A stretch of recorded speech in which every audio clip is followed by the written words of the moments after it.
Okay, Assalamualaikum, selamat petang. So hari ni kita cuba bincang lah soalan-soalan sambil kita bincang. Saya akan ajar lah teori sebagai dalam kaji. Okay, so ni adalah tahun 2018 sebab awak tahu awak batch pertama yang KSSM kan. Jadi masih ada belum lagi soalan terakhir yang ikut betul-betul format maksud saya format KSSM. Tapi ni kita boleh gunalah sebagai ulang kaji. Okey, jadi kita tengok soalan nombor 1. Okey, yang ni sebenarnya adalah tajuk tingkatan 1. So walaupun dia tajuk tingkatan 1 tapi tak mustahil untuk dia boleh keluar juga dan dapat yang 5 sebab awak dah belajar benda ni kan. Okey, jadi kalau kita ikut masa tingkatan 1 kan. Kalau fizik rasanya 4 pun ada belajar, cuma kita tambah lagi 2, kita tak 2 kuantiti fizik. Iaitu kita belajar pasal keamatan cahaya. Keamatan cahaya, satu lagi yang kata bahan iaitu mol tu kan. Okey, jadi saya ulang baliklah. So apa itu kuantiti fizik, kuantiti fizik? So kuantiti fizik ni apa-apa yang kita boleh ukur, yang kita boleh bagi nilai. Contoh kalau panjang. Kalau panjang buku, so saya boleh bagi nilai. Contoh saya boleh ukur panjang buku tu 5 cm. So itu kita kata kuantiti fizikal. Apa-apa saja yang kita boleh ukur. Kuantiti yang boleh diukur. Okey, kemudian awak belajar. Ada 7 kuantiti fizikal yang awak kena tahu. So pertama yang kita tahu, saya buat jadual.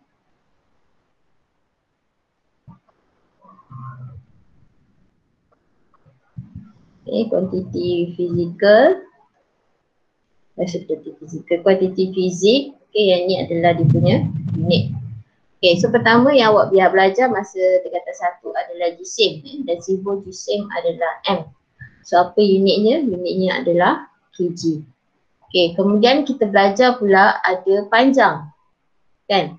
Panjang simbolnya adalah L dan unitnya adalah meter kan. Ataupun ini simbolnya adalah M. So kalau dalam unit dalam perkataan kilogram lah yang ini. Ini adalah meter. Kemudian kita belajar masa. Masa simbolnya adalah T. So saat kan. So simbolnya adalah S. Lepas tu awak belajar masa tingkatan 1 adalah jisim panjang suhu kan. Suhu simbolnya adalah T huruf besar. So unitnya adalah Kelvin. So huruf besarnya adalah, dia punya simbolnya adalah K huruf besar. Lepas tu lain satu kita belajar pasal arus kan. So arus simbolnya adalah I. So apa unitnya? Unitnya adalah ampere. So simbolnya adalah A. Kemudian kita belajar pasal ini lagi 2 ni adalah belajar masa form 4. Masa form 4 tahun lepas lah. So awak dapat ada tak sesiapa yang dia ingat lagi? Apa dia dah lagi 2?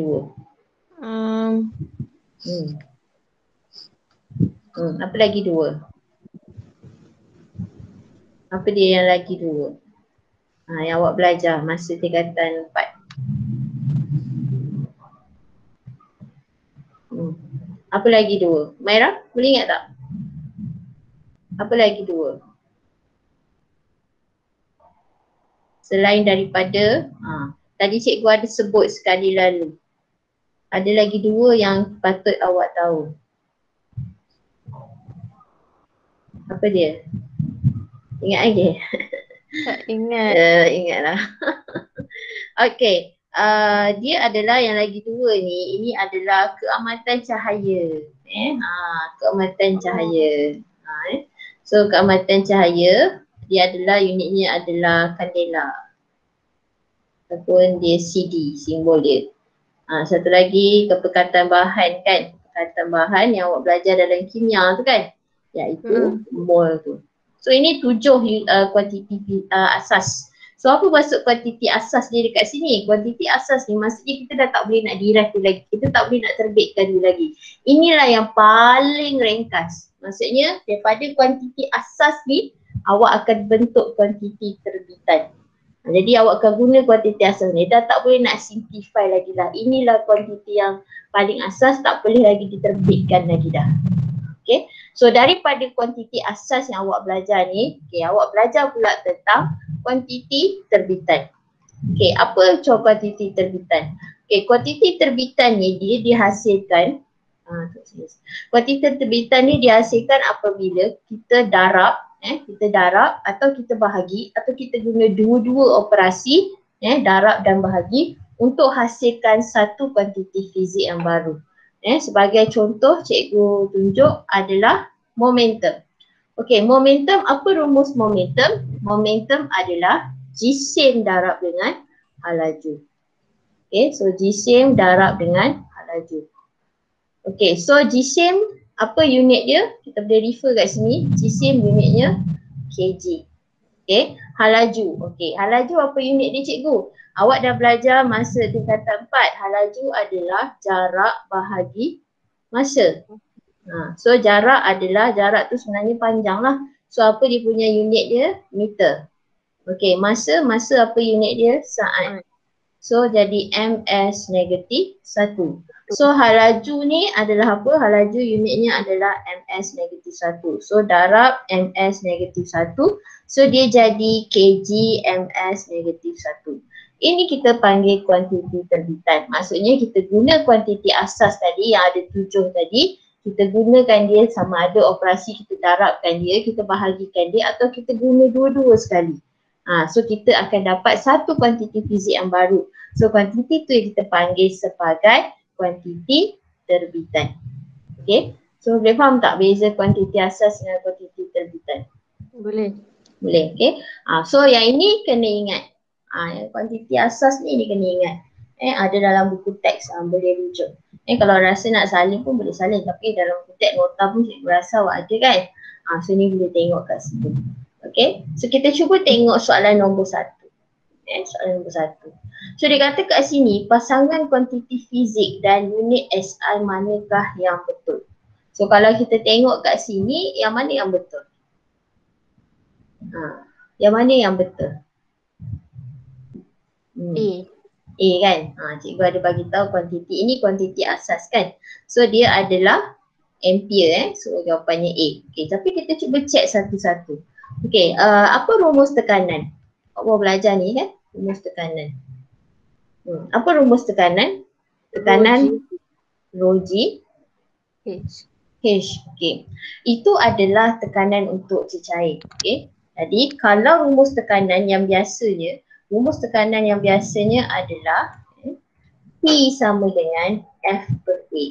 Dan sebenarnya H rho G itu sebenarnya juga diderive daripada F per A. Jadi asasnya adalah ini.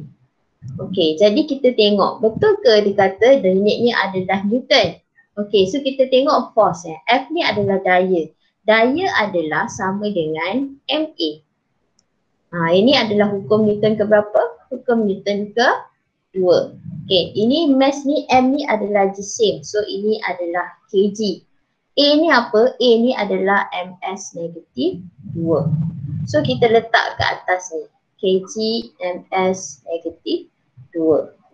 Okay, ini adalah luas. A ni adalah luas. So luas adalah panjang darab lebar. Okay, panjang darab lebar. So panjang darab lebar, panjang mesti dalam meter, lebar pun dalam meter. So dia akan jadi meter kuasa 2. Okay, so ini saya boleh potong. So ni akan tinggal 1. So dia dapat kg m negatif 1 s negatif 2. So ini adalah unit bagi tekanan. Okey, kemudian kita tengok dia cakap kat situ Newton. So Newton tu sebenarnya diterbitkan daripada apa? Newton adalah unit bagi daya. So daya sama dengan F equals to MA. So F ni, M ni kg, A ni ms negatif 2. So sebenarnya ini juga kita panggil sebagai Newton. Ingat apa-apa unit bagi daya adalah Newton, daya impuls. Dah belajar daya impuls, lagi daya apa lagi yang ada? Yang awak belajar di unit Newton. Daya yang awak belajar, daya geseran pun dalam Newton. So apa-apa unit dia mesti dalam Newton. So kalau awak tak nak tulis Newton, awak boleh tulis unit dia yang ini. Ini pun adalah Newton. Cuba kita bandingkan yang ini dengan ini. Adakah unit dia sama? Tak. Jadi maksudnya tekanan bukan dalam Newton. So kalau yang ni tekanan, unitnya dalam apa? Awak kira tekanan air, unitnya dalam apa? Unitnya dalam Pascal.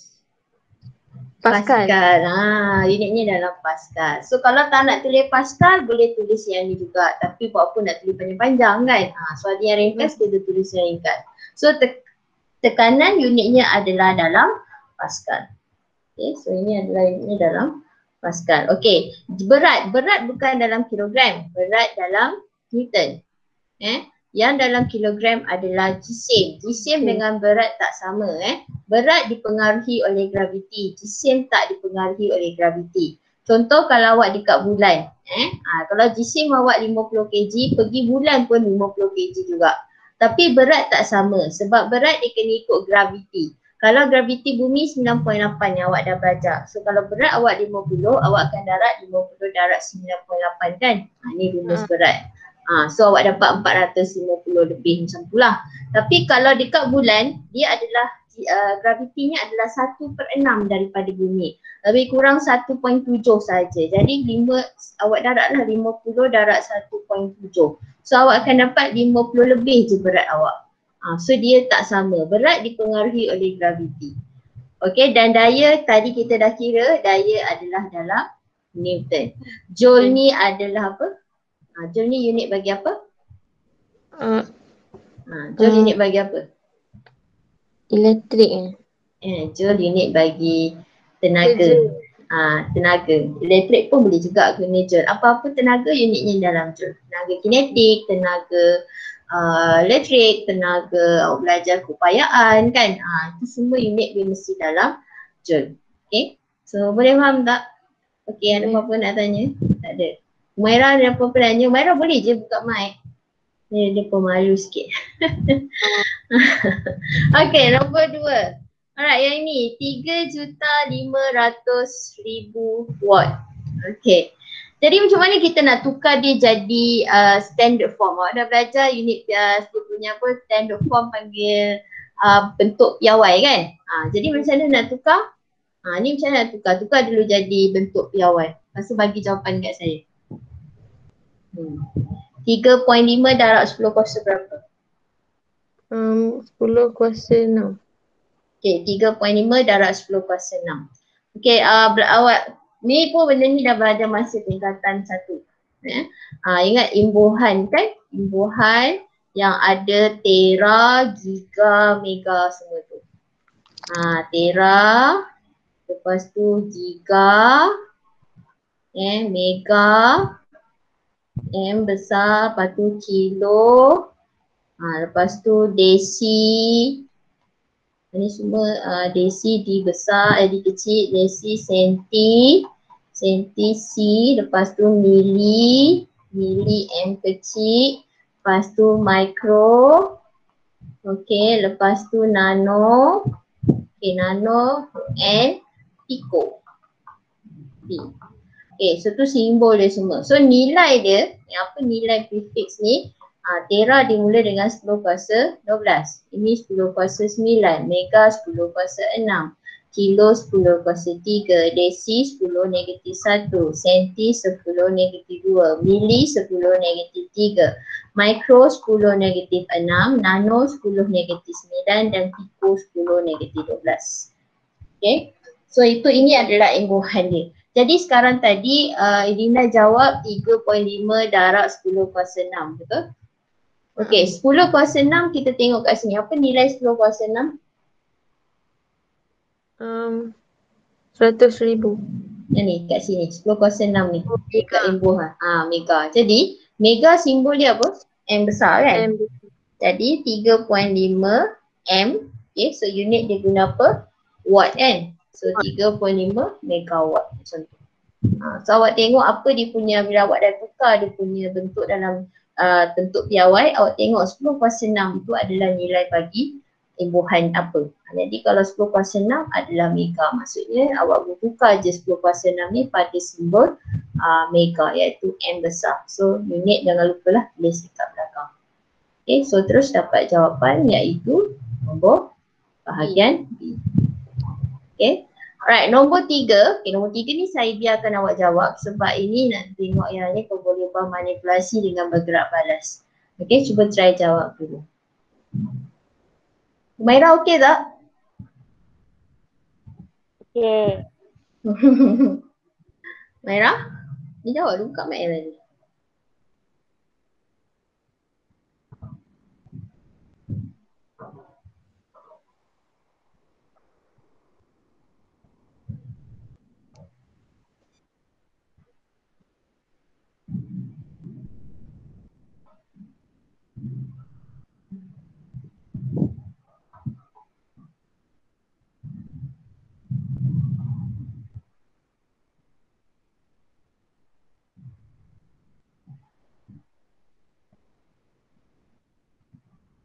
Macam ni kita nak tentukan yang ini adalah mana satu manipulasi, mana satu bergerak balas. Ini nak kaji faktor yang mempengaruhi rintangan.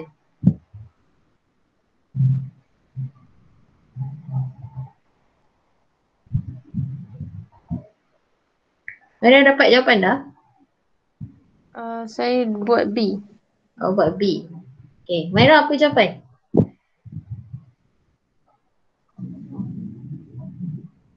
Maira? D. B. Okay, Maira pun jawab B. Okay, kita tengok yang pertama So, awak boleh tengok dekat atas sebenarnya. Dia dah bagi awak jawapan. Dia kata untuk mengkaji hubungan antara rintangan dan panjang wayar. Okay. So, panjang wayar adalah pemboleh ubah manipulasi. Pemboleh ubah manipulasi, panjang wayar. Bergerak balas adalah rintangan. Pemboleh ubah dimalarkan adalah diameter je. Okay, so tengok je dekat atas ni, dia dah bagi dah. Hubungan ni suruh cari hubungan antara rintangan dengan panjang wayar. So salah satu daripada ini mesti adalah manipulasi dan satu lagi mesti bergerak balas. Okay, so macam mana nak tahu mana satu manipulasi, mana satu bergerak balas? Okay, dalam eksperimen kalau kita buat eksperimen yang awak dah buat eksperimen ni kan, bab elektrik dah masuk belum awak? Bab elektrik? Belum, okay. So kalau bila kita buat eksperimen rintangan dengan panjang wayar ni, so panjang wayar ni kalau lagi panjang wayar, dia akan lagi tinggi rintangan dia. Jadi kita akan manipulasikan panjang wayar dekat situ. So bila kita tambahkan panjang wayar, rintangan pun akan bertambah. Dan kita tahu bila rintangan ni dalam makmal tak ada alat yang boleh terus ukur rintangan, tak ada. Kita kena guna formula. Iaitu formula ni sebenarnya awak dah belajar masa tingkatan 2 hukum Ohm. Dia dah belajar masa tingkatan 2. Ingat tak ingat je. Jadi R sama dengan V per R. Jadi kalau kita tengok dekat sini, rintangan ni dia kalau pemboleh ubah manipulasi, kita tak payah guna rumus untuk cari nilai.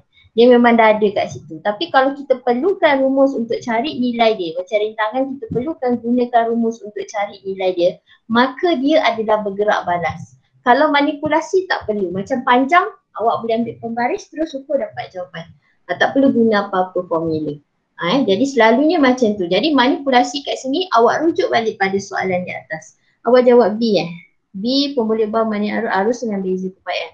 Ada tak dia mention pasal arus dengan beza kepayaan dekat atas? Tak ada. Dia tak ada cakap mengkaji hubungan antara arus dengan beza kepayaan. Tak ada. Awak cari dia punya perkataan tu yang dia kata mengkaji hubungan apa dengan apa. So salah satu daripada tu mesti manipulasi, satu tu mesti bergerak balas. So guna balik ayat yang dia bagi. So yang B tu memang tak adalah. Tak salah. Okay, so tak apa, kita tengok yang soalan seterusnya. Okay, so ni dah masuk tajuk bab 2.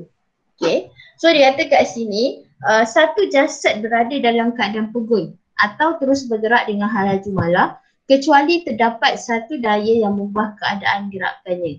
Apakah hukum yang dapat diterangkan oleh pernyataan di atas?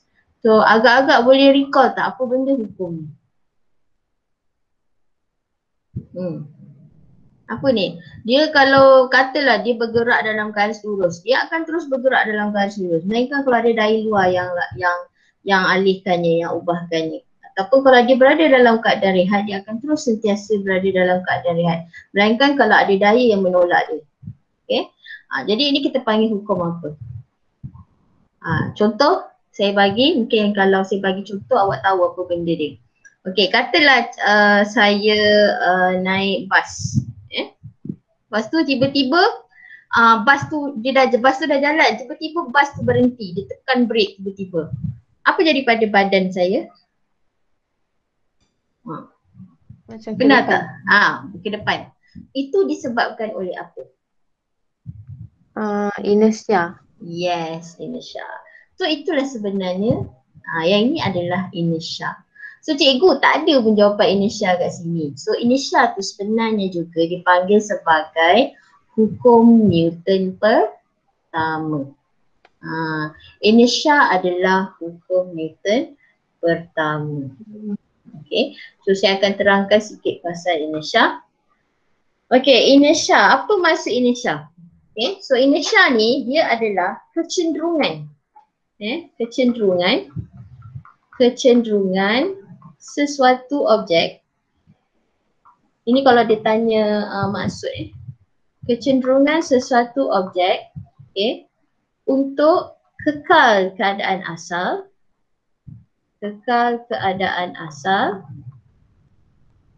Sama ada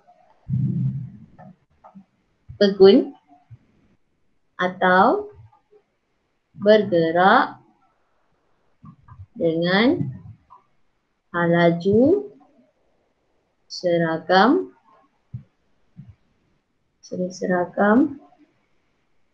selagi tiada daya luar bertindak ke atasnya. Panjang maksudnya. Okay. Kecenderungan sesuatu bahan. Contoh macam ni.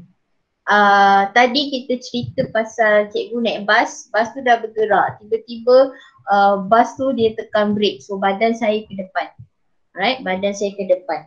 Maksudnya kat situ, bila bas tu bergerak, badan saya pun akan turut bergerak bersama ikut bas tu. Kan? Jadi tiba-tiba bas tu nak berhenti. Badan saya tak nak. Dia nak terus bergerak. Sebab tu badan saya ke depan. Walaupun bas tu sebenarnya dah berhenti. Nampak kecenderungan kita untuk terus bergerak. Okey, katalah pula sekarang ni bas tu tak bergerak. Bas tu tak bergerak, badan saya pun tak bergerak. Tiba-tiba dia tekan minyak. Apa jadi? Badan saya akan ke belakang. Kan? Maksudnya apa? Dia tak nak bergerak. Dia halang. Dia kecenderungan dia untuk menghalang. Dia akan bergerak ke belakang. Sebab bas akan bergerak ke depan, dia akan tolak ke belakang. Dia tak nak. So itu adalah kecenderungan. Kita panggil sebagai inertia. Okay. So inertia ni juga dia bergantung kepada satu kuantiti, iaitu adalah jisim. Okay. Inertia bergantung pada jisim. Jisim bukan berat. Okay. Semakin tinggi jisim, semakin tinggi inertia. Okay, apa bukti dia? Apa contoh dia? Cikgu bagi dua keadaan. Okay. Katalah ada traffic light. Ada traffic light. Okay. Right. So satu ni ada, katalah ada lori. Satu ni ada basikal. Okay, katalah dia nak belok ke kanan. Katalah dua-dua ni nak belok ke kanan. Okay, siapa yang akan lagi susah nak belok? Lori atau basikal? Siapa lagi susah nak belok? Cuba awak. Lori lah kan. So lori yang akan lagi susah nak bergerak, nak belok. Okey, kenapa dia susah nak belok? Lori tu susah nak belok. Sebab jisim dia besar. So dia dalam keadaan rehat kan. So bila dia dalam keadaan rehat, dia nak tukar keadaan dia. Dia nak pergi berjalan, nak pergi pula ke arah kiri. Dia kena kecenderungan dia nak menentang tu tinggi. Jadi dia akan lagi susah Berbanding basikal, jisimnya ringan, so senang dia nak belok. Sebabnya dia punya inersianya adalah rendah. Jadi jisim dengan jisim bergantung pada inersia. Lagi tinggi jisim, lagi tinggi inersia. So itu adalah faktor yang mempengaruhi. So sebenarnya dalam tajuk inersia, ini dua yang awak kena tahu. Lepas tu aplikasi dia. Aplikasi dia tadi cikgu tunjuk, cikgu bagi contoh pasal bas kan. So dia banyak, motor pun boleh, tak semestinya dalam bas, apa-apa je objek yang bergerak. Okay, so ini adalah inersia. So dan ini kita panggil sebagai hukum Newton pertama. Okay, hukum Newton pertama. Okay, next kalau kita tengok jawapan. Mana jawapan kedua ni? Hukum Newton kedua. So hukum Newton kedua ni apa? Apa hukum Newton kedua? Okay, hukum Newton, mungkin awak boleh boleh salin ni, mungkin boleh jadi nota kan. Boleh nota tambahan ke. Okay, so hukum Newton kedua. Hukum Newton kedua adalah, okay, so saya tulis kat sini. Hukum Newton kedua. Okay, hukum Newton kedua menyatakan daya adalah berkadar langsung. Okay, berkadar langsung dengan kadar perubahan momentum. Kadar perubahan momentum. Okay, so ini rumus dia kan. Ini rumus dia. Okay, F sama dengan MA. Okay, cikgu, kadar perubahan momentum, tapi ini jisim darab pecutan kan? Okay, mana dia dapat kadar perubahan momentum? Okay, so saya akan derive. A ni adalah V tolak U per T. Okay, so MV minus MU, okay, bahagi dengan T. Okay, sama dengan F. Right? So kalau kita tengok kat sini, ini adalah rumus apa? Momentum. Kan? Momentum rumusnya adalah jisim darab halaju. So ini jisim darab halaju, jisim darab halaju. Cuma bezanya, satu ni dia guna halaju akhir, yang ini dia guna halaju awal. Jadi maksudnya momentum akhir tolak momentum awal. So momentum akhir tolak momentum awal itu adalah perubahan momentum kan. Momentum akhir tolak momentum awal. So itu adalah perubahan, beza tu kan. So perubahan momentum.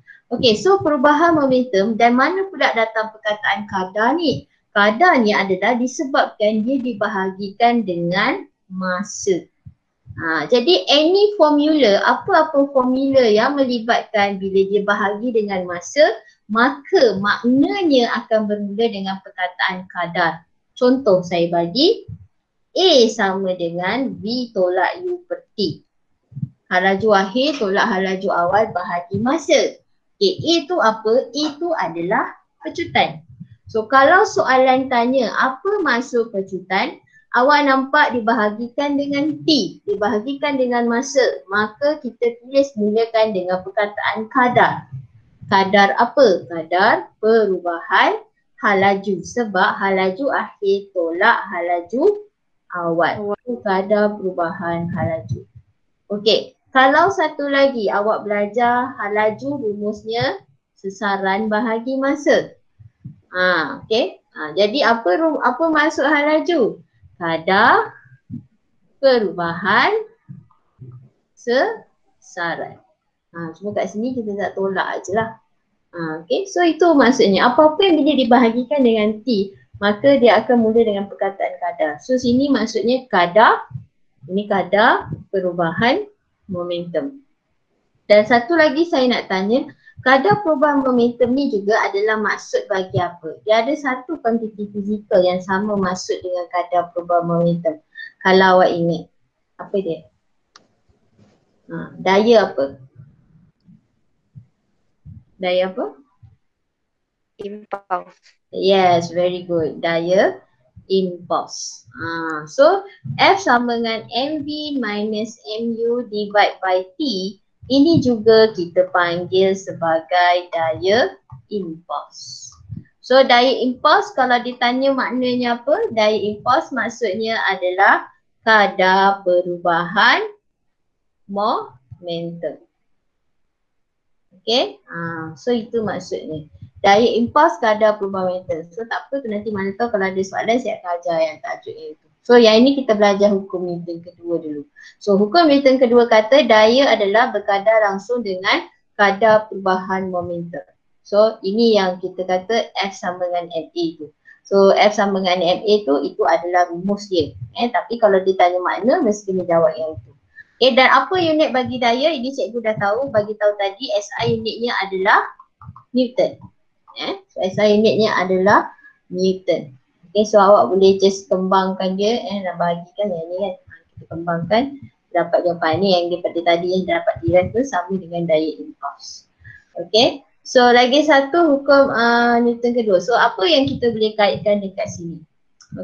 So kalau misal kata jisim bertambah, katalah awak saya tambah berat, awak naik tolak troli kan. Awak tolak troli. Mula saya letak satu kotak saja. So awak akan tolak lagi senang. So maksudnya daya awak tolak mungkin satu daya. So bila saya tambah lagi satu kotak, dah jadi dua kotak sekarang. So daya yang awak akan gunakan untuk tolak juga akan bertambah. Betul? So jadi maksudnya kita boleh buat conclusion kat sini, semakin tinggi jisim semakin tinggi daya yang kita gunakan untuk tolak. Macam mana pula dengan pecutan? So pecutan kalau saya susun balik rumus dia, F per M. So bila jisim dia berkurang, pecutan akan makin bertambah. Contoh macam tadi, kalau contoh macam tadi, ini ada dua jisim kan. Lepas tu awak tolak dengan daya yang sama. Saya tolak dengan daya F. Lepas tu pecutannya adalah A. Awak boleh tolak. Dia taklah laju sangat. Tapi kalau saya buang satu, daya sama juga awak tolak, tapi pecutannya akan bertambah sebab jisim dia berkurang. So itu adalah yang hubungan yang kedua. So daripada situ yang dia diraih, dia dapat F sama dengan MA, iaitu hukum Newton kedua. So boleh faham? Ada apa-apa nak tanya sebelum saya masuk hukum Newton ketiga? Ada nak tanya cikgu apa tak? Saya ajar laju sangat ke? Cikgu boleh tak cikgu ulang balik yang saya tak faham yang Mana? yang A sama dengan FM tu. F sama dengan FM, maksudnya hubungan dia ke? A sama dengan F per M tu. Macam ni. Tadi cikgu ada katalah saya tanda nak faham. So kata saya ada troli katalah cikgu ada troli. Troli. Kenapa troli saya ada? So yang ni F saya letak dia. Cikgu letak satu jisim. Daya mesti sama katalah F ni cikgu ganti 10 Newton. Saya tolak dengan 10 Newton. So pecutan dia mungkin saya akan dapat pecutan dia mungkin saya akan dapat 3 meter per saat. 3 meter setiap setiap satu saat dia akan bergerak dengan 3 ms negatif 1. Laju dia. Lepas tu katalah saya tambah lagi satu jisim. So daya yang saya tolak adalah sama, tetap 10 Newton. Apa akan jadi pada pecutan saya? Adakah dia semakin bertambah atau semakin berkurang? Cuba kalau awak tambah, cikgu boleh bagi awak angkat satu kotak je. Awak bergerak pun cepat je sebab ringan. Cuba saya tambah satu lagi kotak. Awak akan bergerak dengan perlahan kan sebab dah jadi berat, betul? Jadi itu yang kita kata hubungan A sama dengan F per M, iaitu bila cikgu tambahkan jisim, pecutan awak tu akan bergerak, pecutan awak tu akan berkurang. Pecutan itu sebenarnya menggambarkan berapa laju atau cepat awak bergerak kan. Cuma bila pecutan ni dia dalam 1 saat. Kalau hal laju macam tu. Boleh? Okay. Boleh. Alright. So kita tengok pula hukum Newton ketiga. Okey, hukum Newton ketiga dia adalah hukum kita panggil action reaction. Maksudnya setiap satu tindak balas dia akan hasilkan satu lagi tindak balas yang menentang dia. Apa maksudnya? Macam tu contoh. Kalau cikgu ada objek atas meja katakan So saya tolak dia dengan satu daya F. Okay. So dia akan ada satu daya yang akan menentang dia. Dan daya itu akan bergerak bertentangan arah.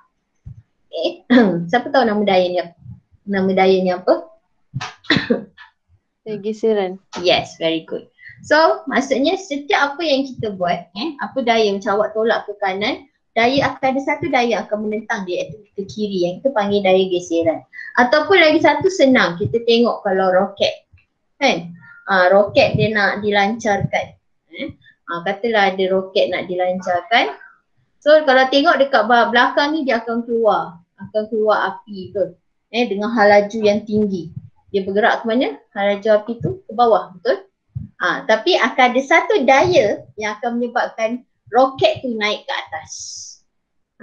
Ini adalah kita panggil action reaction. Setiap tindak balas yang kita buat akan ada satu lagi tindak balas yang akan menentang tindak balas yang kita buat tu. So ini action reaction. Api tu keluar ke bawah. Kan? Dia punya api tu keluar ke bawah. Nak panah dia ke bawah. Tapi akan ada satu daya yang akan menentang yang akan menolak dia ke atas. So itu kita panggil, kita belajar dari tujuan ni adalah prinsip kepada momentum kan yang belajar. So ataupun sotong. Sotong kan. Sotong dikeluarkan dawat hitam. So bila dikeluarkan dawat hitam, saya tak pandai lukis. Katalah ni sotong. Okay, so dia nak keluarkan dawat hitam dia ke belakang. Okay, so bila dawat hitam dia ke belakang, selain daripada dawat hitam sebenarnya untuk mengaburi mangsa, dia punya pemangsa dia, sebenarnya itu adalah satu untuk dia bergerak lebih laju. So bila dia punya dawat hitam tu dilepaskan ke belakang dengan laju yang tinggi, so akan ada satu daya yang akan menyebabkan dia bergerak ke hadapan dengan cepat. Jadi dia boleh gerak dengan laju lah. Kalau tak sotong kan dia lambat kan. Jadi itu satu cara dia juga. Sotong untuk menyelamatkan diri dia. Ini pun kita panggil sebagai action reaction ataupun hukum Newton ketiga. Ataupun kadang-kadang dia kata prinsip kepada momentum pun sebenarnya guna yang ini juga. Okay, so itu hukum Newton ketiga. Dia tak ada formula, tak ada apa. Tak ada formula, tak ada apa. Kalau dia macam hukum Newton pertama jugalah. Inertia tak ada formula. Cuma kena tahu apa maksud inertia dan apa kaitan inertia dengan jisim. Okay, dan tadi hukum Newton kedua yang ada formula iaitu F sama dengan MA. Awak kena tahu apa maksud hukum Newton kedua dan apa formula untuk hukum Newton kedua. Okay, dan apa kaitan daya dengan jisim dan daya dengan pecutan dan macam mana nak guna formula tu. Tapi tak apa, nanti ada soalan juga kita akan cuba jawab dan saya akan ajar lagi sekali lah. Okay, so itu adalah hukum Newton pertama dengan hukum Newton kedua dan hukum Newton ketiga. Okay, ni kita masuk pada prinsip keabadian momentum ni. Okay, soalan dikata Raja menunjukkan dua biji bola yang serupa iaitu P dan Q. Okay, dia bergerak ke arah satu sama lain dengan laju V dan 2V masing-masing. Okay, so dia bagi dua bola yang serupa, maksudnya dua-dua mempunyai jisim yang sama. Cuma satu tu lajunya berbeza lah, satu V, satu 2V. Okey, jadi dia kata bergerak dengan antara satu sama lain. Pelanggaran tersebut adalah pelanggaran kenyal. Okey, so kenyal ni apa maksud, apa beza pelanggaran kenyal dengan tak kenyal? Apa beza pelanggaran kenyal dengan tak kenyal?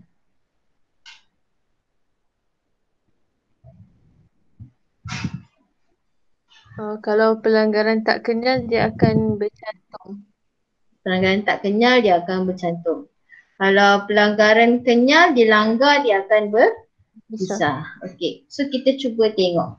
Okay, so saya ajar dululah tentang momentum. Okey, apa maksud momentum? Okey, apa maksud momentum? Momentum adalah jisim darab dengan laju. So kalau dalam exam ditanya apa maksud momentum? Momentum adalah hasil darab, jisim dan laju. Tapi bukan semua formula kita boleh guna rumus untuk menerangkan. Macam tadi kan hukum Newton kedua, jangan jawab jisim darab kecutan, dia memang akan salah. Mesti guna yang cikgu bagi tadi. So bukan, tapi boleh ada yang formula yang boleh terus guna dalam dalam rumus tu terus guna, ataupun ada sebenarnya tak boleh. So kena tengok betul. Okay, so momentum jisim darab laju. So mesti awak tanya apa benda lah momentum ni kan. Okay, momentum ni dia sebenarnya apa-apa objek yang bergerak dia ada momentum. Okay, apa-apa objek yang bergerak dia ada momentum. Macam awak jalan ada momentum. Awak tolak bola, bola tu ada momentum. Apa-apa objek je yang sedang bergerak dia ada momentum. Sebab objek mesti ada jisim. Setiap objek mesti ada jisim. Darah pun ada jisim. So setiap objek yang bergerak mesti ada momentum. Okay, so macam mana nak kira momentum objek tu? Dia adalah jisim darab dengan laju. Okay, kalau cikgu ada satu contoh. Okay, kotak ni dia bergerak dengan 10 meter per saat. Dan jisimnya adalah 3 kg. So berapa momentum dia? Bila nak kira, bila kita nak buat pengiraan, mesti gunakan rumus. Rumus tulis. Sebab kadang-kadang ada dalam periksa rumusnya ada markah. Walaupun kat bawah ni awak kira salah, pengiraan awak salah, tapi bila awak nyatakan rumus dapat 1 markah.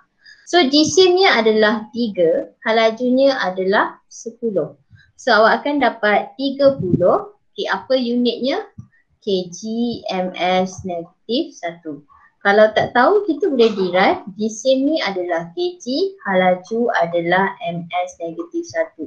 So bila darab dia jadi yang ini. Yang ni tak ada ringkasan, tak ada macam kalau tadi Newton kg ms negatif 2 kita panggil sebagai Newton kan. Tadi kg m negatif 1 s negatif 2 kita kata itu Pascal. Tapi kalau momentum dia tak ada ringkasan rumus tu. So ni memang rumus dia yang ada, satunya sahaja.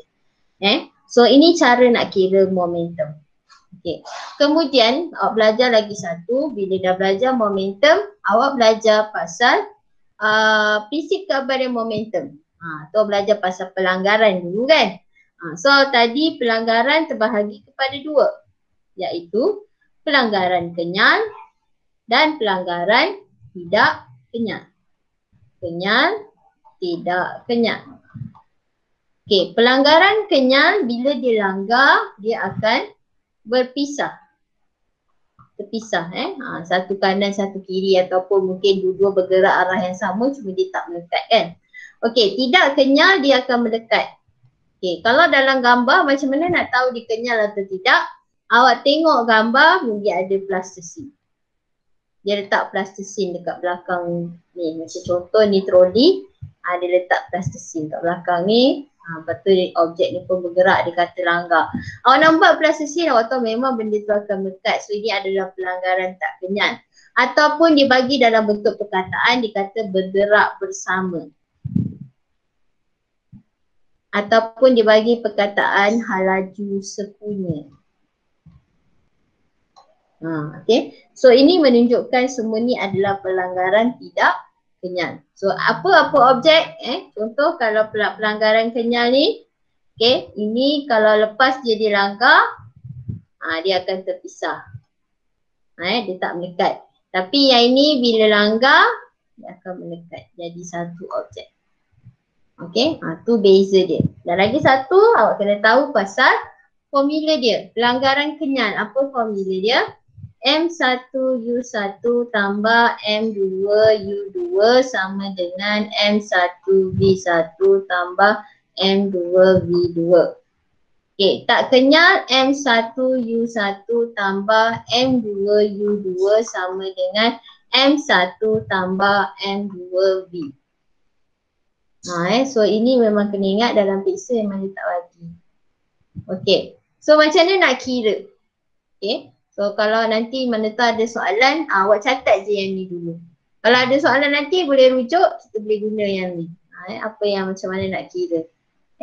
Dan kena ingat kalau anak panah bertentangan, nilai B-nya adalah negatif. Sebagai contoh. Sebagai contoh untuk pelanggaran kenyal. So katalah sebelum berlanggar dia bergerak arah sama kan, dua-dua gerak ke kanan. Ini sebelum. So bila selepas langgar, bila selepas langgar, dia objek satu kanan, satu kiri. Jadi bila dah lepas awak kena letak salah satu tu nilai dia negatif. Dan selalu ingat kalau macam saya tetapkan laju yang bergerak ke kiri nilainya memang akan sentiasa negatif. So kalau katalah sini 3 ms negatif 1, sini 2 ms negatif 1 lah. Katalah lepas berlanggar, ini dua-dua laju objek dia. So yang sebelah sini yang 3 ni dia bergerak ke kiri kan, saya akan letak dia negatif 3. So bila saya gantikan dalam V1 dengan V2 ni, saya akan letak tanda negatif. Yang kanan biarkan. Sebab apa kita letak satu positif, satu negatif? Untuk kita tahu dia bergerak dengan arah yang berbeza. Sebab ini adalah vektor. Momentum adalah vektor. So vektor tu mesti ada magnitude dengan arah kan? So arah tu mesti diambil kira sebab momentum adalah vektor. Kalau awak dapat jawapan V tu negatif. So jangan risau, negatif tu bukan bermaksud nilainya kecil. Negatif tu cuma menunjukkan dia bergerak pada arah yang bertentangan. So awak ingatlah kalau kata V awak negatif, awak tetapkan tadi kan negatif tu ke kiri kan, maka awak tahulah objek tu dia bergerak ke kiri. Hanya untuk mengetahui arah saja, tapi itu bukanlah mewakili magnitude atau nilai dia. So tak apa, nanti kita akan tengok lagi. Okay, so ini adalah pelanggaran kenyal dengan tak kenyal. Right?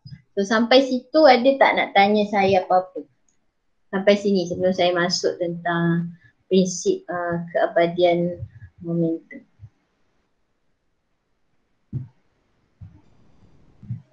Tak ada.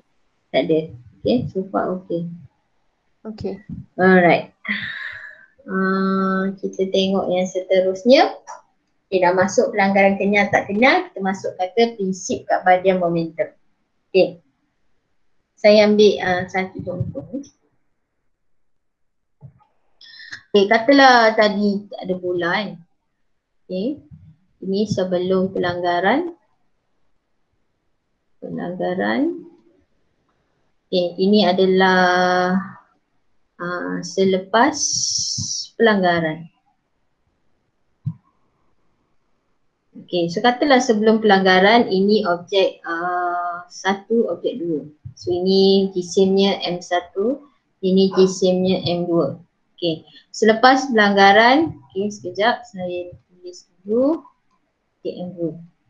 So dia langgar, ini dia gerak dulu macam ni. So lepas tu dia langgar. Okay, so bila dia langgar, dia bergerak anak panah yang berlawanan. Okay.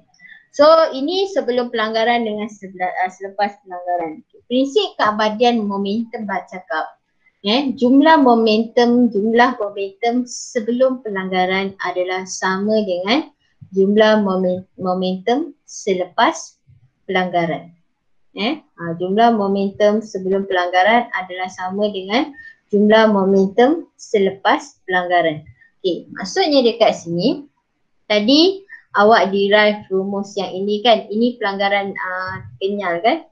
So pelanggaran kenyal, ini rumusnya.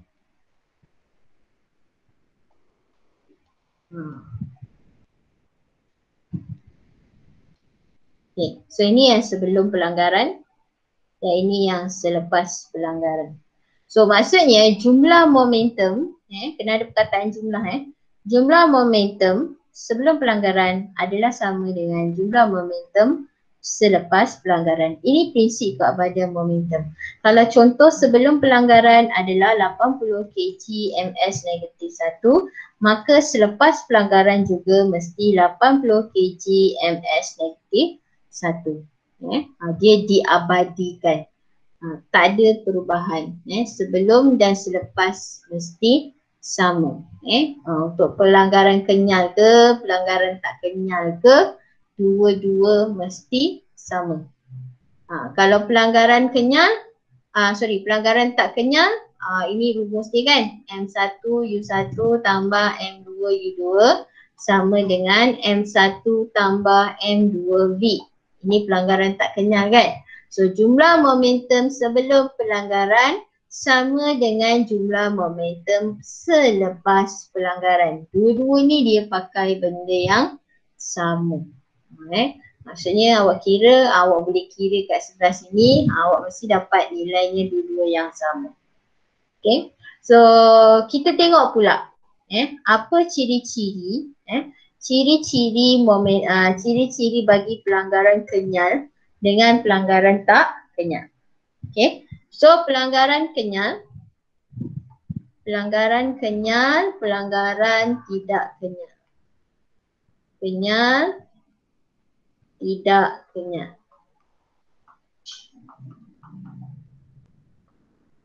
Okay, so apa dia punya beza?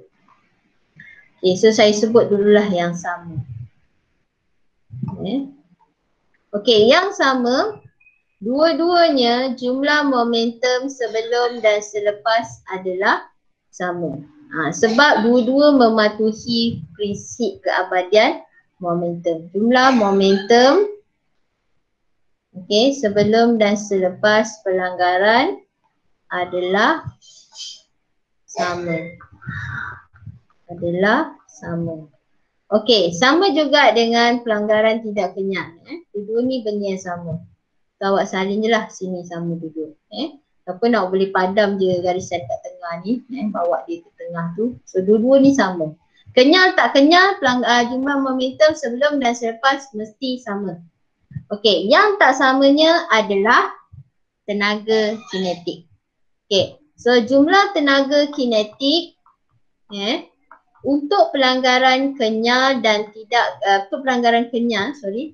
jumlah tenaga kinetik untuk pelanggaran kenyal adalah sama. Sebelum dan selepas pelanggaran adalah sama. Tak boleh clear. Okey, untuk pelanggaran tidak kenyal, jumlah tenaga kinetik tidak diabadikan. Apa maksud dia tak abadikan? Maksudnya sebelum dan selepas dia tidak sama. Kenapa tak sama cikgu? Okey, ini dia bergerak dengan dua hal laju, betul? Bila pelanggaran tidak kenyal daripada dua hal laju tadi, kan daripada dua objek tadi dilanggar, lepas tu dia akan cantum jadi satu objek kan? Dia akan cantum jadi satu objek dan mempunyai satu hal laju. So sebab tu dia punya tenaga kinetiknya tidak diabadikan, tak sama. Sebab daripada dua hal laju nak jadi satu hal laju. Dan sekarang objek tu dah jadi satu objek. Jadi sebab tu dia punya jumlah tenaga kinetik tak diabadikan. Tapi untuk pelanggaran kenyal, jumlah tenaga kinetik masih diabadikan sebab masing-masing mempunyai hal laju yang hal laju sendiri. Dia tak bercantum menjadi satu hal laju. So masih lagi diabadikan. Okay. So ini yang awak kena tahu beza. Soalan memang selalu keluar soalan pasal ni, dia tanya ciri dia punya perbezaan dia. So kalau awak tak tahu yang jumlah tenaga kinetik untuk pelanggaran kenyal tu tidak diabadikan, nanti awak ingat sama juga. Pelanggaran tidak kenyal dia tak sama sebab daripada dua hal laju dua hal laju objek yang bergerak, dua objek yang bergerak dan objek tu sekarang dah bercantum jadi satu hal laju. Jadi memang akan ada perubahan. Dia tak diabadikan. Okey. Ada apa-apa nak tanya? Sebelum saya pergi jawab pada soalan.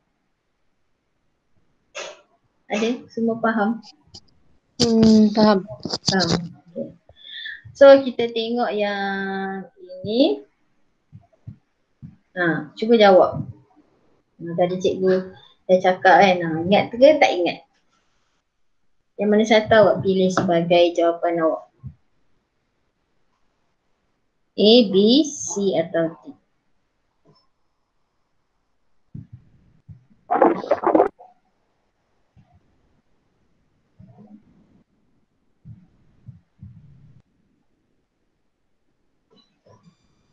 Saya buat B.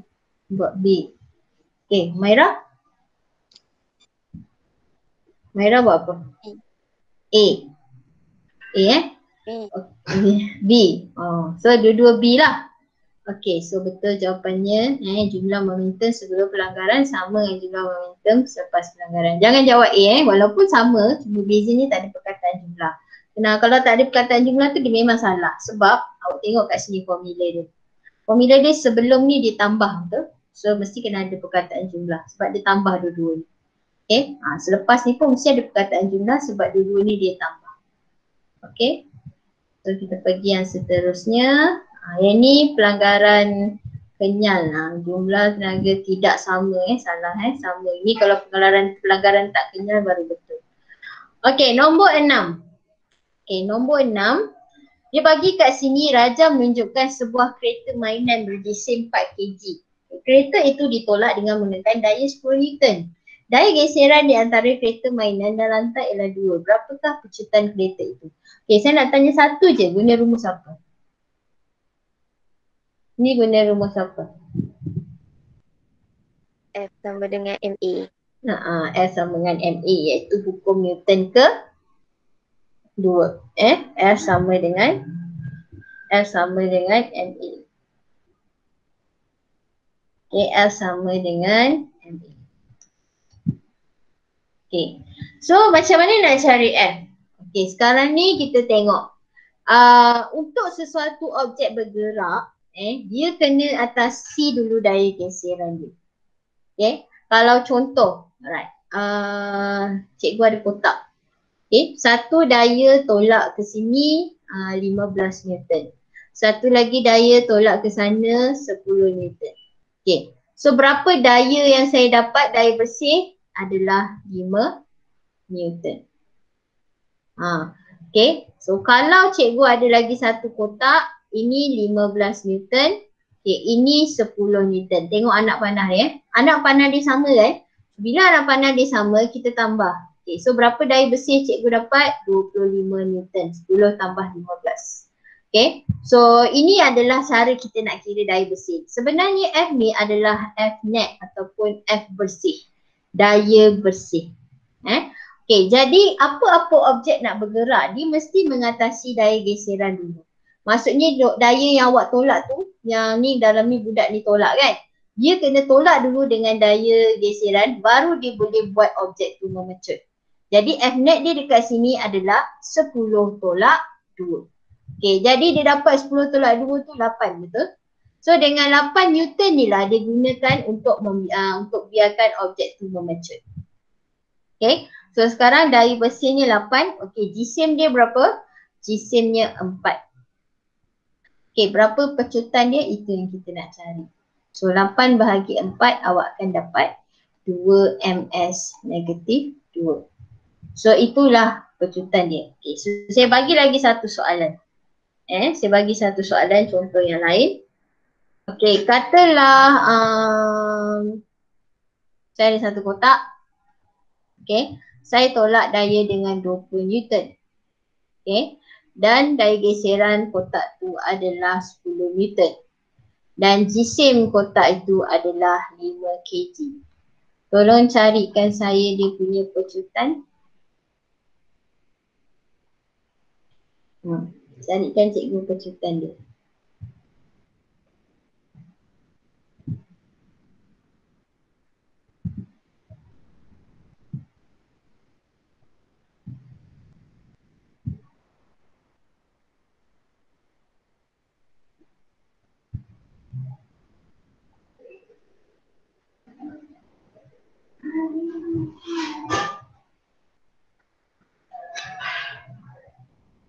Hmm. 2 ms negatif 2. 2 ms negatif 2. Okay, 2 ms negatif 2 itu Maira dapat. Irina dapat berapa?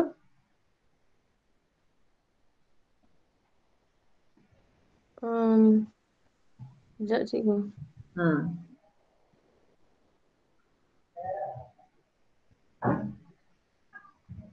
Dua ms negatif 2 juga. sama. Okay. So macam mana nak buat? Okay, pertama sekali macam cikgu cakap, bila dapat soalan macam ni, cari dulu daya bersih dia. So daya bersih dia kita kena tolak dulu dengan daya geseran dia. So daya geseran dia 10. So 20 tolak 10, saya akan dapat 10. So F sama dengan 10, jisimnya 5, okay, kecutan dia yang ni. So A sama dengan 10 bagi 5, awak akan dapat 5. Okay, so lagi satu, katalah cikgu ada kereta. Kereta, okay, daya tujar enjin kereta tu adalah katalah 10,000 Newton. Okay, dan dia punya daya bersih dia, dia punya pecutan kereta ni, pecutan kereta ni adalah katalah 10 meter per saat -2. Alright, so soalan saya, dan jisim kereta ni adalah katalah 1000 kg. Tak naklah 1000, katalah 500 kg. Okey, soalan saya, berapakah daya geseran?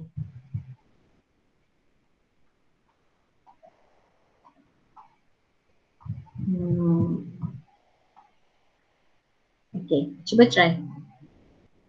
Dengan menganggap awak kena tahu untuk objek tu bergerak, dia mesti mengatasi daya geseran dia dahulu.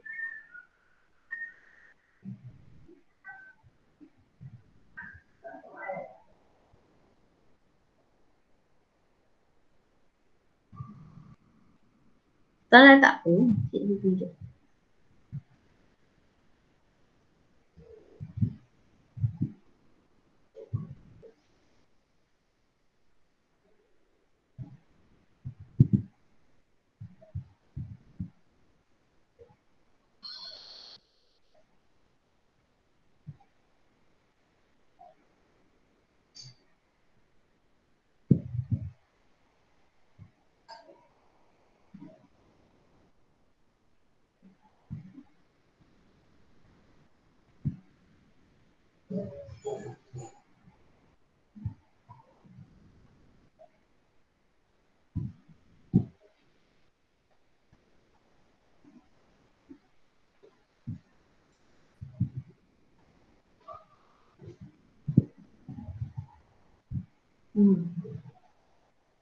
Macam mana nak cari?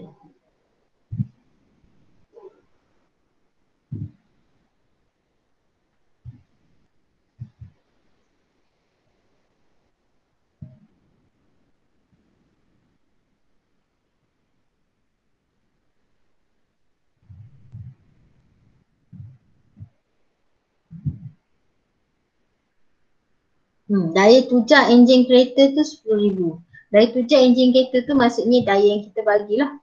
Kan? Daya yang menyebabkan objek tu bergerak bermula sekali. Kita gerakkan dia dengan 10,000 Newton. Jadi kena atasi daya geseran dia dulu, baru dia boleh dapat daya bersih dia kan. So kita boleh terbitkan satu persamaan ni kat situ. Saya dapat 5,000 Newton. Okay. Merah dapat tak?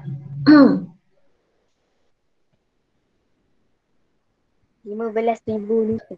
15,000 Newton. Okay, kita tengok. Okay, so pertama sekali daya tujar enjin. So apa rumus dia? Kita tengok daya bersih sama dengan daya yang diberi tolak daya geseran. Okey, so daya yang diberi dekat sini 10,000. Buat tolak dengan daya tujar enjin. Enjin tu bergerak dengan 10,000 Newton. Okey, so bila kita start enjin, dah ada 10,000 Newton daya guys. Okey, lepas tu daya geseran cikgu suruh cari. Okey, daya bersih. Tadi cikgu ada cakap sebenarnya FMA tu, F sama MA tu adalah F adalah F net kan. So MA. Okey. So nak cari daya bersih ni, ini guna rumus F net sama dengan MA. Net tu maksudnya dia bersih, lain bersih dalam bahasa Inggeris tu lah. Okay, so GSIM saya dah bagi 500. Pecutannya adalah 10. Kan? So dapat 5,000 Newton. So 5,000 Newton dekat sini.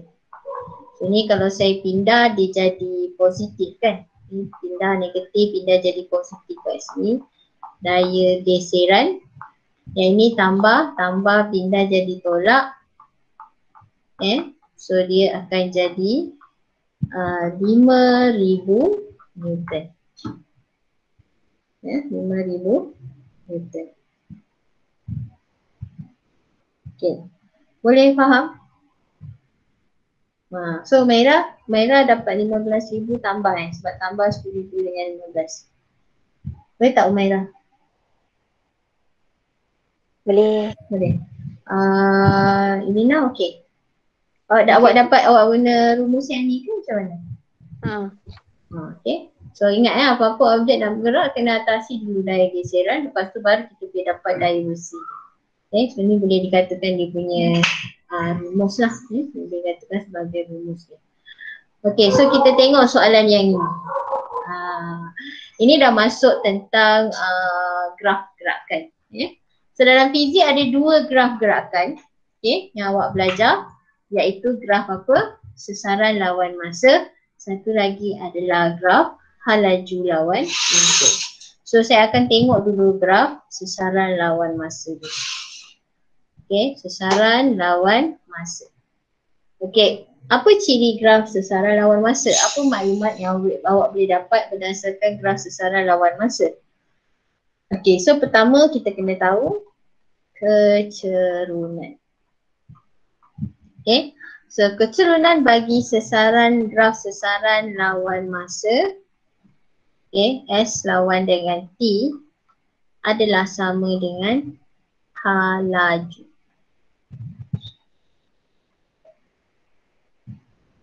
Graf S lawan T adalah sama dengan H laju.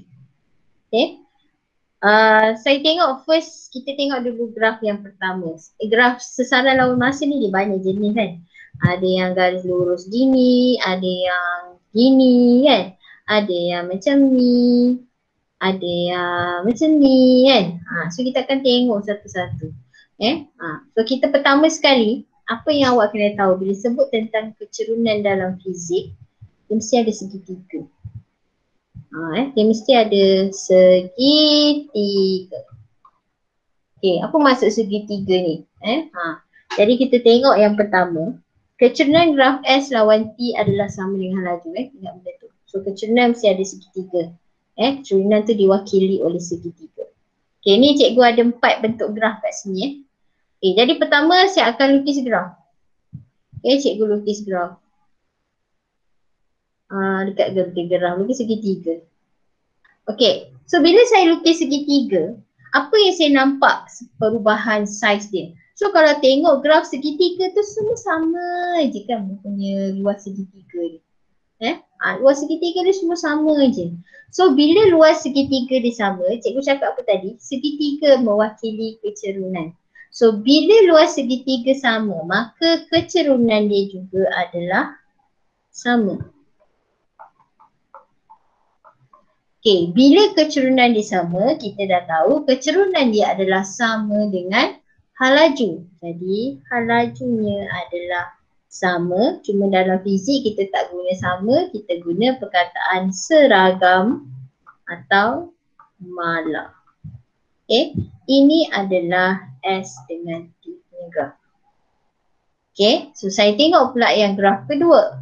Boleh tak cikgu lukis segitiga macam ni? Mana nak lukis segitiga kan? Memang tak lepas Segitiga mesti bentuk macam ni bukan bentuk jangan ngelak pula bentuk macam ni. Tak boleh. Segitiga mesti bentuk macam tu. So tak boleh nak lukis kan? So bila tak boleh nak lukis, maksudnya segitiga saya kosong, tak ada. Jadi kecerunan saya juga kosong, sifar. Bila kecerunan sifar, kecerunan tadi mewakili apa? Mewakili hal laju. So hal laju adalah sifar. So saya tulis sini je, kecerunan tu K, situ kecerunan Jadi hal lajunya sifar. Alright, itu yang kedua. Yang ketiga, cikgu lukis segitiga. Makin lama segitiga saya makin kecil. Jadi kecerunannya berkurang. Okay, kecerunannya berkurang. Hal lajunya juga adalah berkurang. Saiz segitiga saya makin berkurang, maksudnya kecurunan saya berkurang sebab segitiga tu mewakili kecurunan. Segitiga berkurang, luas segitiga berkurang, kecurunan juga berkurang. Kecurunan berkurang, hal laju juga berkurang. Okey, yang ini pula kalau saya lukis segitiga. Makin lama makin besar kan? Okey, so bila kecurunan saya, segitiga saya makin lama makin besar, maksudnya kecurunan saya bertambah. Bila kecurunan bertambah, hal laju juga bertambah. Okay. So ini adalah graf bagi sesaran lawan masa. Okay. Ada apa-apa nak tanya pasal graf ni? Tak faham ke? Faham. Okay. So kita tengok yang seterusnya pula. Ada lagi satu kan? Ada lagi satu iaitu graf apa? Hal laju lawan masa. So macam tadi ada 4 jenis graf. Satu bentuk macam ni, satu bentuk macam ni, satu bentuk macam ni, satu bentuk macam ni. Okay. So ini graf laju lawan masa. So apa maklumat yang kita boleh dapat daripada graf ini? Pertama kita boleh dapat dia punya kecurunan. Kecurunannya adalah sama dengan pecutan. Okay. Kecurunan adalah sama dengan pecutan. Dan lagi satu kita boleh dapat luas bawah graf. Luas bawah graf adalah sama dengan sesaran atau kadang-kadang dia kata jarak. Tapi ada beza nanti kita tengok. Graf luas bawah graf adalah sesaran atau jarak. Okey, so kita tengok dulu kecurunan. Macam tadi sama juga. Kalau saya lukis segitiga, segitiganya sama besar. Jadi kecurunannya sama. Bila kecurunan dia sama, maka pecutan dia juga adalah sama. Yang ni cikgu boleh lukis segitiga tak? Tak boleh. So kecurunan sifar, maksudnya pecutan dia sifar. Yang ni dia pecutannya seragam sebab segitiga dia sama besar kan. Jadi kecurunan dia sama, so pecutan dia juga sama. Pecutan sama tu seragam ataupun malah tak guna sama Okey, kemudian yang ni saya tak boleh buat, so sifar. Yang ni bila saya buat, makin lama makin besar. Jadi kecurunan saya bertambah. Maksudnya dekat sini pecutan bertambah. Okey, yang ni kalau cikgu lukis segitiga. Tapi makin lama makin kecil kan. Jadi kecurunan berkurang, pecutan berkurang. Okey. Cikgu, macam mana tentang luas bawah graf tu? Okey, luas bawah graf selalunya untuk awak hanyalah diberi dalam garis lurus, iaitu sama ada ni luas bawah graf ni boleh kira. Ini adalah sesaran dia ataupun bentuk macam ni. Ini sesaran dia. Kalau bentuk ni segitiga kan, setengah darat tapak, darat tinggi kan. Kalau yang tu segi 4 panjang darat lebar je lah. Nak tahu berapa dia punya sesaran dia. Tapi yang ini awak memang takkan ditanya. Sebab ini nak melibatkan awak kena buat match pula pengamiran, proses pengamiran tu tak ada. Ini je dalam fizik dia tanya dua ni saja. Ini dua nanti awak masuk dulu belajar lah. Sebab ini memerlukan pengamiran untuk kita cari dia punya luas bawah graf, kecurunan apa semua. Okay, so yang ni je yang awak akan ditanya. Okay, so tu saya dah bagi. Itu dia punya rumusan dia yang patut awak tahu pasal graf. Jadi kita balik pada soalan tadi. Soalan tanya, berapakah sesaran? Macam cikgu nak cari sesaran tadi? Ini graf apa? Laju lawan masa. Macam mana saya nak cari sasaran tadi? Cari apa? Nak cari apa tadi? Kalau saya nak gerak, saya ada gerah laju lawan masa, saya nak cari sasaran. Saya kena cari apa? Ingat tak? Kecerunan. Cerunan? Ya ke? Kita tengok Luas bawah graf. Bawah graf. Luas bawah graf. So, cari luas bawah graf. Okay. Ini bentuk apa? Bentuk trapezium. Ini bentuk segitiga. Okay. Cuba kira. Yang cikgu lorek tu. Cikgu nak ambil nilai negatif je. Bila sasaran, kita akan ambil nilai negatif ni. Tapi bila kita kira jarak, kita abaikan tanda negatif. So, tak payah tulis tanda negatif tu, terus darab dengan 30 saja. Setengah darab tapak, darab tinggi, tinggi tu 30, bukan negatif 30. Okay. So itu nak kira. Nanti tak apalah, kita akan tengok beza. Awak kira sasaran, nanti cikgu ajar kira jarak. Okay cikgu, saya tak mahir guna rumus trapezium. Okay, tak apa, boleh guna rumus segi empat, segi tiga. Pecahkan dia dulu, tak ada masalah. Saya padam.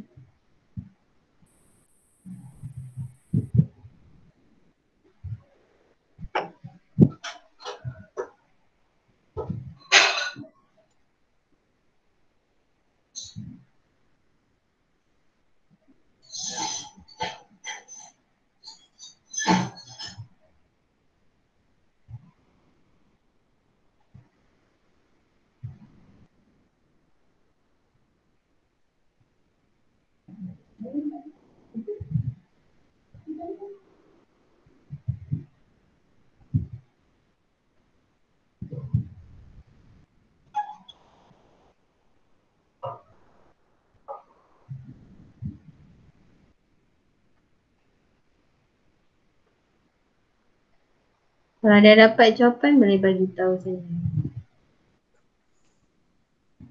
D. D, dongki. Umairah? D. D juga.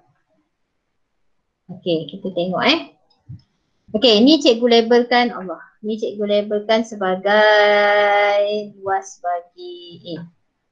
Okey, sini saya labelkan sebagai A, yang ni saya labelkan sebagai B. Okey, untuk cari luas A adalah setengah darab. Ini trapezium kan, hasil tambah dua sisi selari, iaitu ini 3 tambah 2. Okey, so tinggi dia berapa? 30. Okey, so saya boleh potong sini. So saya akan dapat berapa? 15 darab 5, 75 meter. Okey, itu adalah untuk A. Untuk B, so guna rumus setengah darab tapak darab tinggi kan. So tapak dia adalah 2, tingginya adalah negatif 30. Macam saya cakap, bila sesaran awak mesti ambil tanda negatif. Kenapa? Sebab sesaran ni dia adalah vektor. So vektor positif negatif tu adalah mewakili arah kan. Macam cikgu cakap tadi, positif kanan negatif kiri. So tanda negatif positif tu mesti diambil. Okay. So ni awak akan dapat negatif 30. Okay, so macam ni nak cari jumlah sasaran ni, kita tambah je lah. Tambah negatif 30. So awak akan dapat 45. So jawapannya adalah C. Okay, ini adalah untuk kira sasaran. Kalau dikata kira jarak, so bila kira jarak, kita akan abaikan tanda negatif ni.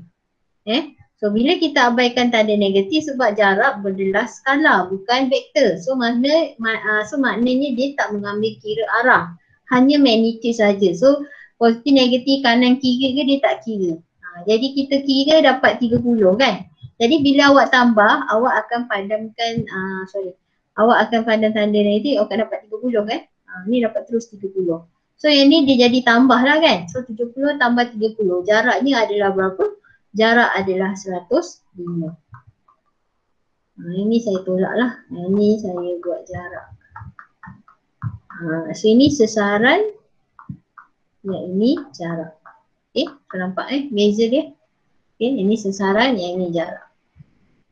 Okay, ada apa-apa nak tanya tentang graf ni. Kalau ada soalan, saya ajar yang ni, awak catat je lah kat mana-mana. So kalau ada lagi sekali keluar, so mungkin saya tak ajar. Kalau saya cuba bagi awak cuba dulu jawab, kalau keluar soalan graf, saya bagi awak cuba jawab dulu.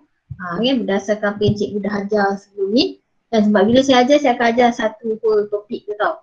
Jadi awak catatlah apa-apa dulu. Nanti sebelum dia kata jumpa lagi soalan tu for the next one. So saya biar awak jawab, tak boleh cikgu akan bantulah. Okay. So kita tengok yang ni pula. Ini awak dah belajar, saya rasa kan bab 1 keseimbangan daya.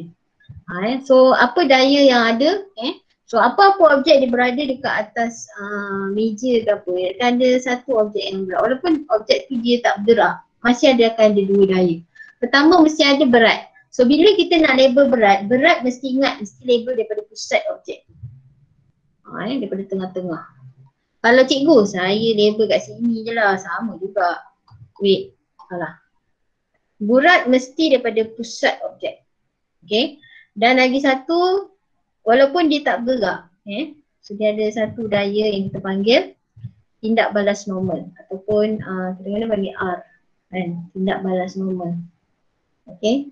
Jadi dia ada dua daya yang bertindak walaupun dia tak bergerak. Berat tu memang akan sentiasa ada sebab kita tahu berat tu dipengaruhi oleh daya graviti yang menarik dia ke bawah. Jadi mesti akan sentiasa ada. Order awak sekarang cikgu, saya duduk je tak buat apa-apa pun. Dia awak ada daya, itu berat dan juga ada daya tindak balas. Okay, so itu adalah asas dia. Tapi kat sini ada satu lagi daya. Dia ada tarik pula. So mesti ada satu lagi iaitu F. Dan kalau awak perasan kat sini dia bagi tahu dekat awak, dia kata Raja menunjukkan sebuah budak menarik sebuah blok di atas satu permukaan kasar. Kasar ni, bila kasar kita tahu dia mesti ada daya geseran. Kalau dikata licin tak ada. Kalau dikata kasar, mesti ada daya geseran. So macam cikgu cakap, daya geseran ni dia akan menentang arah pergerakan, arah daya yang awak bagi. So arah daya dia F nya ke kanan dan dia akan bergerak ke kiri. Okay, so ini mesti F dia. So kita tengok mana yang sama. Mana yang sama? Ni. Ni. Jawapannya adalah A. Jawapannya adalah A. Sekejap. Salah. Daya angkat ni daya D jawapannya. Tindak balas normal, berat, F, yang ni daya G, geseran. Okay, boleh? Satu daya. Okay, next kita tengok nombor 9, kuasa. Ini sebenarnya dah belajar masa tingkatan 3. Sebab PT3 dia baru belajar, awak dah belajar masa tingkatan 3. Okay, so saya tahulah memang tak ingat kan. Jadi ini rumus kuasa sama dengan kerja bahagi masa. Kuasa ini power, kuasa sama dengan kerja bahagi masa. Unit SI-nya adalah watt. Jangan awak ingat, cikgu belajar tingkatan 1, 2, 3, tanya kat PT3 lah. Tak Dia membawa. Dia membawa sampai ke form 5. Macam maths lah. Apa yang awak belajar maths tingkatan 1, 2, 3, kalau awak perasan awak akan guna sampai tingkatan 4 dengan 5 kan. So sama juga. Fizik pun sama. Dia kena tahu jugalah. So kuasa sama dengan kerja bagi masa. So soalan dia dekat sini. Okay, kerja dia tak bagi. Dia tak bagi kita kerja ni. Macam mana kita nak cari kerja? Apa rumus kerja? Kerja adalah daya darab sesaran. Daya darab sesaran. Cikgu dia tak bagi pun daya. Bila dia tak bagi daya, maksudnya kita kena kira lah. Dayanya adalah F sama dengan mg. So M ni apa? M ni jisim. Dia bagi tak kita jisim? Bagi 70. Okay, G ni apa? G ni adalah graviti. Awak belajar graviti 9.81. Kan? Jadi awak darab lah. 70 darab 9.81. Darabkan untuk cikgu. Jawapan awak takkan dapat sama dengan ABCD tu Dia tak sama. Tak ada jawapan dekat situ. Sebab bila zaman KBSM, zaman yang sebelum awak ni, dia menggunakan 10G dia tu. Awak start KSSM baru kita guna 9.81. So memang takkan ada jawapan. So berapa? 70 darab 9.81 dapat apa? 686.7. 686.7. Okay, so awak dah dapat F dia kan? 686.7. Okay, jarak tangga jarak tegak dia. Berapa jarak tegak ni? 4 meter. So darab dengan 4 pula. So awak dapat apa? 2000 betul? 2746.8 kan? Ini adalah kerja. Jadi sekarang dah ada W. Boleh tak bahagi gantikan dalam persamaan ni? Boleh. Masa dia dah bagi kan 40 saat. Okay, so bahagi dengan 2746.8 bahagi 40. So bahagi 40, awak akan dapat 68.67. So memang tak ada jawapan sebab macam saya cakap tadi lah. Yang ni dia guna G dia 10. Tapi kalau kita bundarkan kita dapat lah sebenarnya jawapannya 70.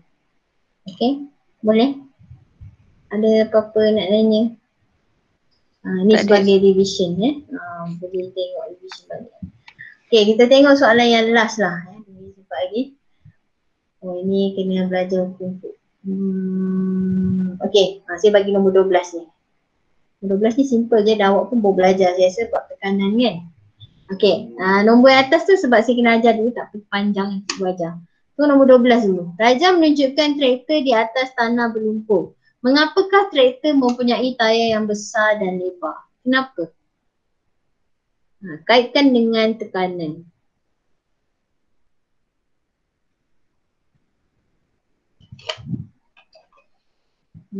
Apa jawapan awak? Rasa-rasa lah apa jawapan.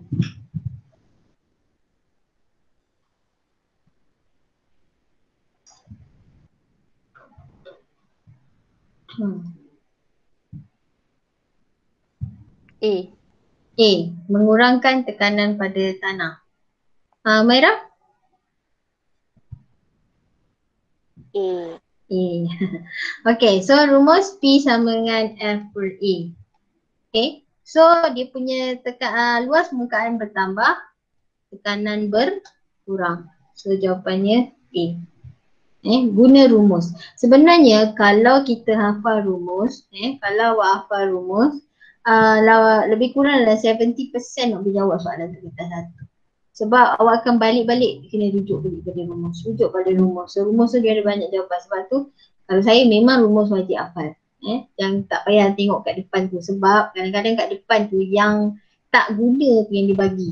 Yang kita nak guna dia tak bagi. Jadi elok hafal. So, mungkin masih ada masa lagi kan. Awak nak raya pun tak ada nak raya. Kalau siapa yang duduk KL dengan Selangor memang tak ada harapan lah. Johor boleh kan, masih boleh raya. Tapi raya sampai ketiga je kan. Jadi kalau yang tak ni boleh dia buat nota salin buat rumus ni. So itulah dia. So banyak sebenarnya kena hafal rumus. Okay, so apa-apa ada lagi tak soalan nak tanya cikgu? Sebelum saya stop. Tak ada. Okay. So kalau yang lain awak nak cuba dulu, boleh cuba. Nanti boleh semak dengan saya. Cumanya saya bagi awak jawab sampai nombor 20 je sebab saya rasa awak mungkin tak belajar lagi belakang-belakang tu. Elektromagnet semua tu belum masuk lagi kan. So biar yang tu. Nanti kalau tu saya akan ajar lah. Okay. So saya stop dulu kat sini. Nanti apa-apa kalau tak faham nak tanya cikgu soalan kat sekolah tu boleh je tanya mesej je saya. Okay. So terima kasih. Okay. Assalamualaikum. Selamat buka. Okay. Terima kasih cikgu. Sama. Terima kasih cikgu. Sama buka. Sama.